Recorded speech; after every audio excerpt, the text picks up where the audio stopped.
पहला सवाल है √5 एक अपरिमेय संख्या है, ये हमें सिद्ध करना है।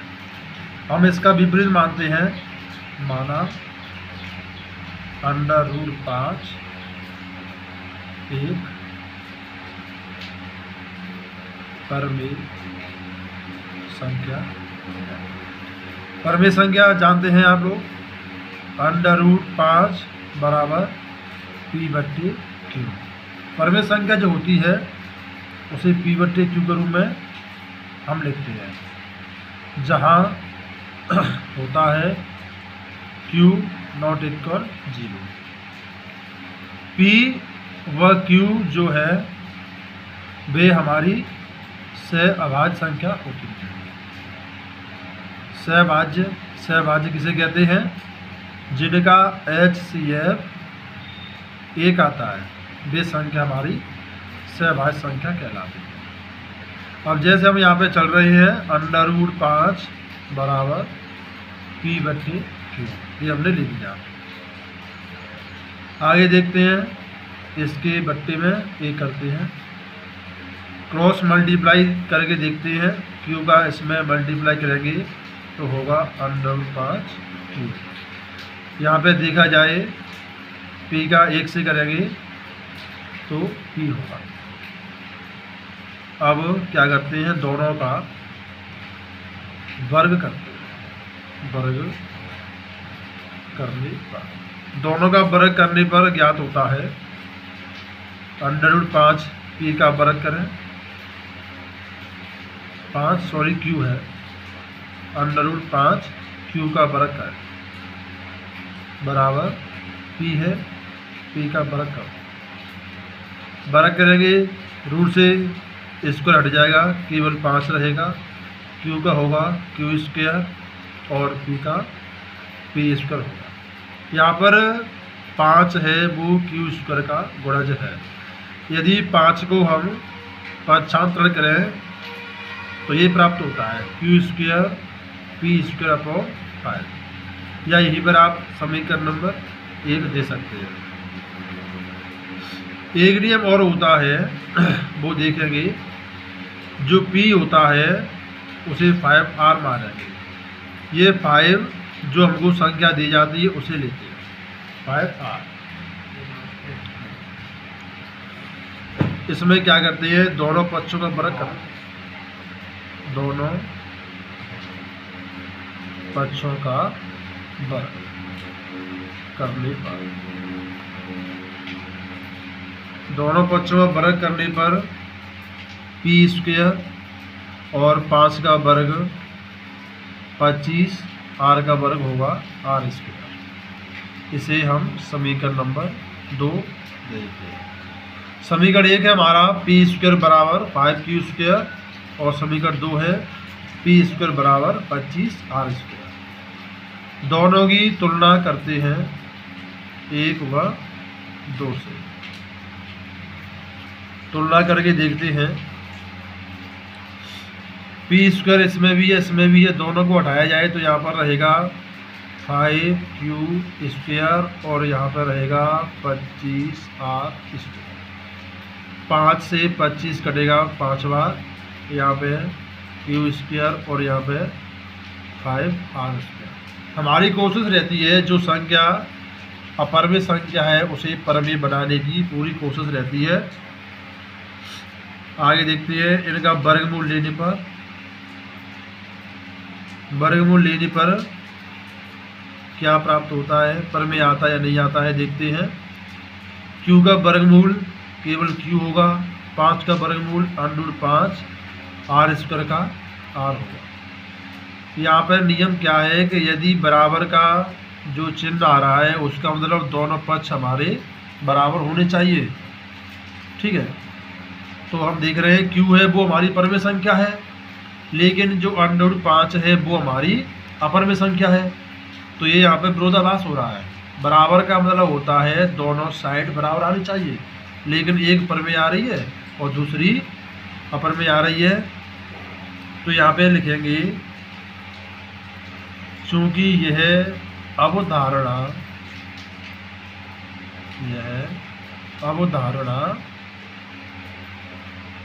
विरोधाभास है। कैसी है? विरोधाभास है। विरोधाभास का मतलब यह इसका विरोध कर रही है कि दोनों पक्ष हैं वो बराबर नहीं है। अतः हम कह सकते हैं √5 एक अपरिमेय संख्या है। एक अपरिमेय संख्या है।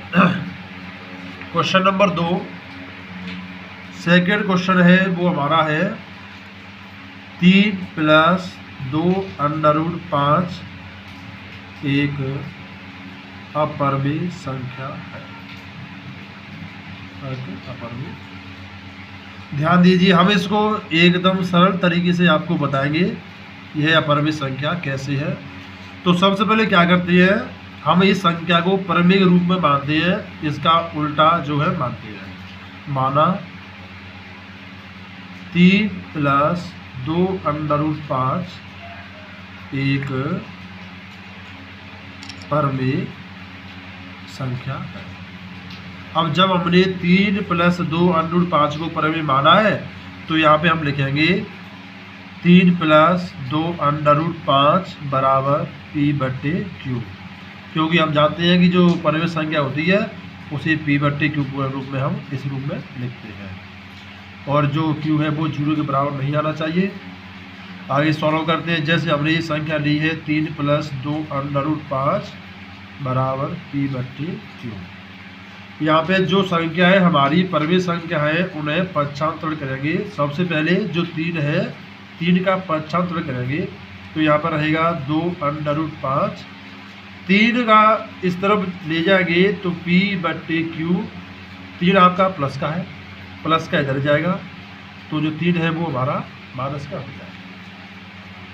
इसके बाद में जो 2 है ये भी एक परिमेय संख्या मानी जा रही है। 2 को भी पक्षांतरण करेंगे तो अगला स्टेप बनेगा √5 बराबर P/Q -3। यहाँ पे 2 का गुणा हो रहा है 5 में, 2 को इधर ले जाएंगे तो बट्टे में 2 हो जाएगा।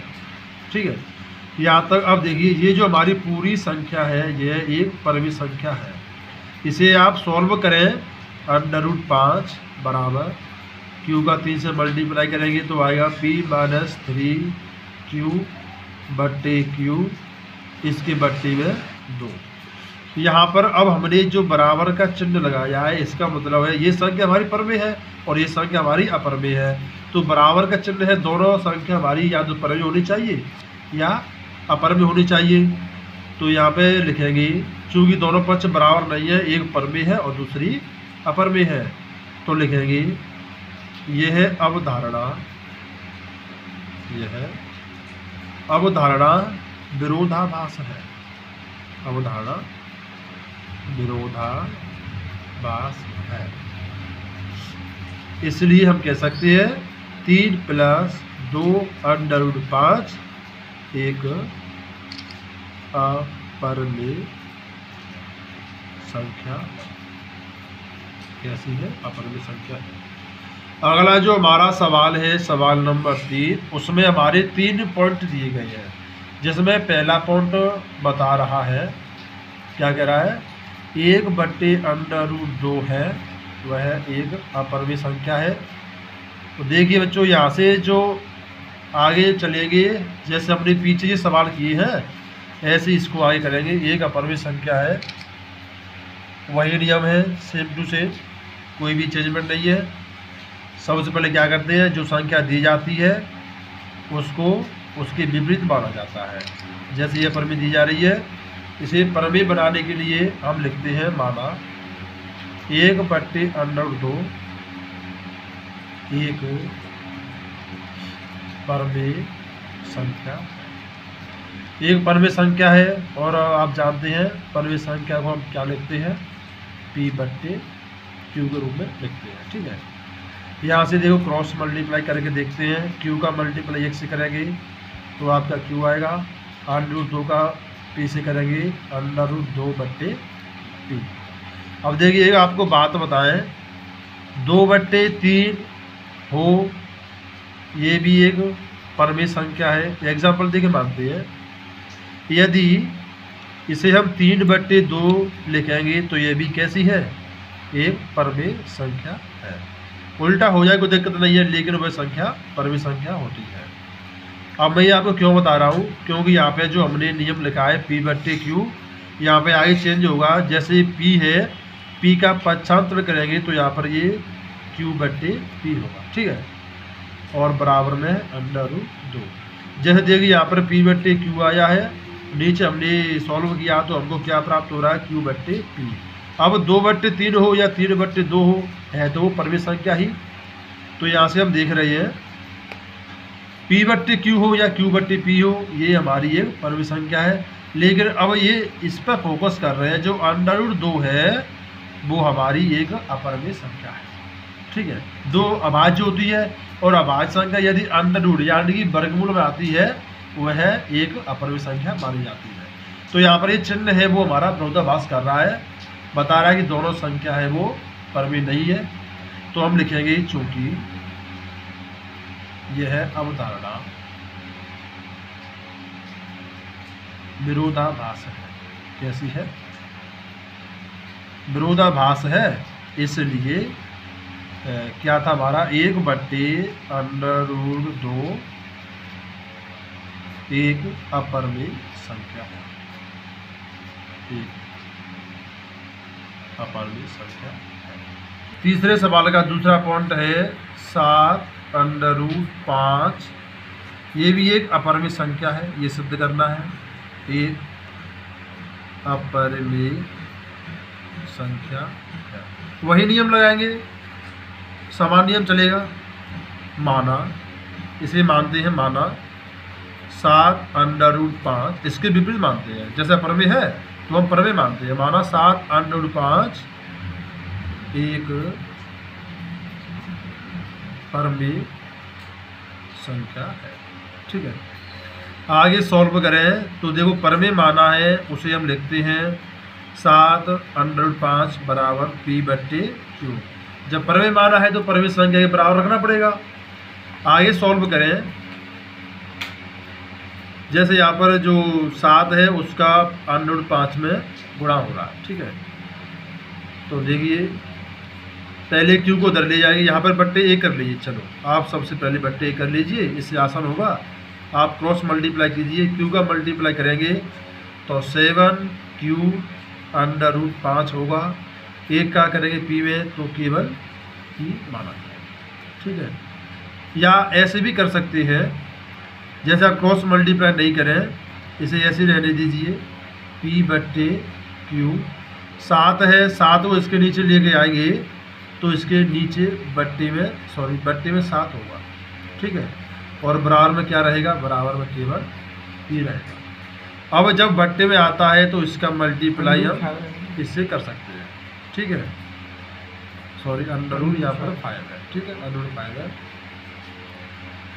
आगे देखें 7 कैसे मल्टीप्लाई करेंगे, P/7Q रहेगा और यहाँ पर √5 रहेगा।